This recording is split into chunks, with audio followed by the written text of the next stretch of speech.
తెలుగుదేశం పార్టీకి సంబంధించిన తాజా లిస్టుతో ఇప్పుడు కొన్ని రకాల రచ్చ నడుస్తుంది. ఒకటి పిఠాపురం నుంచి పవన్ కళ్యాణ్ అనగానే అక్కడ వర్గం రచ్చ చేస్తుంది. దానికి సంబంధించినటువంటి గొడవలు ఇంకో పక్కన నడుస్తున్నాయి. మరొక వైపును చూసుకుంటే మంత్రి గంటానేమో తనకి సంబంధించినటువంటి ఏదైతే భీమిలి టికెట్ కోసం పట్టుబట్టినటువంటి గంట అది టికెట్ ఇచ్చేది లేదని చెప్పడంతో రెండో జాబితాలో కూడా ఆయన పేరు రాకపోవడంతో ఓ ప్రత్యేక సమావేశం ఏదో పెట్టారన్నటువంటి మాట వినబడుతోంది. మరోవైపు టీడీపీకి మాజీ ఎమ్మెల్యే గండిబాబ్జీ రాజీనామా చేశారు.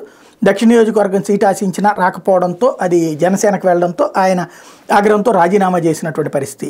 మరొక వైపును చూసుకుంటే ఈ పెనమలూరులో బోడే ప్రసాద్ వర్గం ఆందోళనకి దిగింది. అక్కడ అంటే సీటు అనౌన్స్ చేయకపోవడంతో ఆందోళనకు దిగి అక్కడ ధ్వంసం చేసేటటువంటి కార్యక్రమం చేసుకొచ్చారు.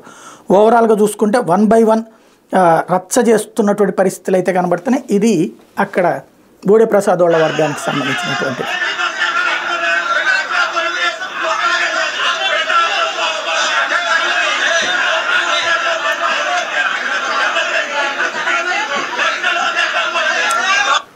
ఇది బోడే ప్రసాద్ వర్గంది. అయితే మరొక వైపున పిఠాపురంది ఇంకొక వైపు నడుస్తున్నాయి. ఎక్కడికక్కడ పిఠాపురంలో కూడా ఇదే తరహాలో ఆందోళనకి దిగి అక్కడ తెలుగుదేశం పార్టీకి సంబంధించిన పతాకాలు తగలబెట్టడం జరిగింది.